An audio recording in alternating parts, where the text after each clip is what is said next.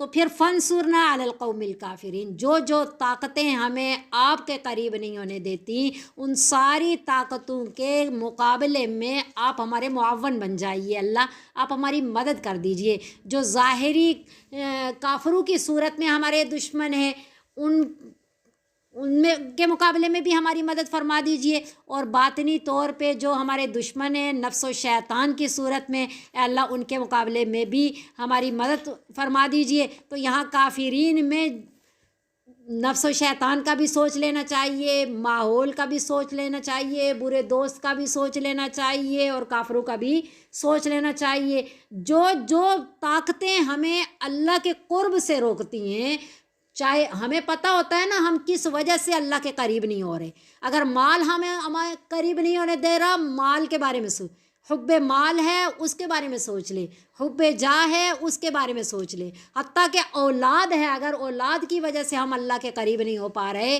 کوئی بھی ہمارا رشتہ ہے، جو ہمارا تعلق ہے، جو ہمیں اللہ کے قریب نہیں ہونے دے رہا، اللہ سے اس کی وجہ سے ہم دور ہو رہے ہیں، تو اس کی بھی نیت کر لینی چاہیے، تاکہ اللہ تعالیٰ کی اس کے مقابلے میں ہماری معاونت ہو جائے۔ تو اللہ رب العزت ہمیں ان احکامات جو اللہ رب العزت نے سورہ بقرہ کے اندر بیان فرمائے، یا پورے قرآن کے اندر، یا نبی صلی اللہ علیہ وسلم نے اپنی مبارک احادیث میں بیان فرمائے، یعنی کہ جو شریعت اللہ رب العزت نے ہمیں عطا فرما دی، اس شریعت کی پاسداری کرنے کی ہمیں توفیق عطا فرمائے۔ اللہ رب العزت نے ہمارے لیے بہت آسان احکامات بنائے، اور اللہ ہمیں وہ روحانی اور جسمانی طاقت بھی عطا فرما دے، وہ اللہ ہمارے معاون بن جائیں کہ ان احکامات پہ ہم عمل پیرا ہو سکیں۔